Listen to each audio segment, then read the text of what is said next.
I'm Lami, and I want to tell you a wee bit about my experience of the peer-to-peer mindfulness course.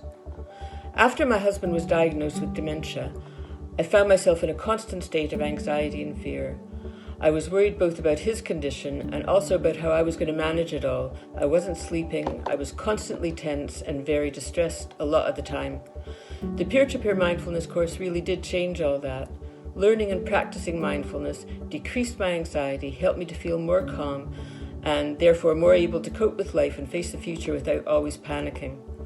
Although I have my glitches and bad days still, I'm generally able to use the skills I learned on the course to help me to manage my stress and deal with whatever lies ahead. I'm very grateful for the benefits of the course and hope that you also find it valuable.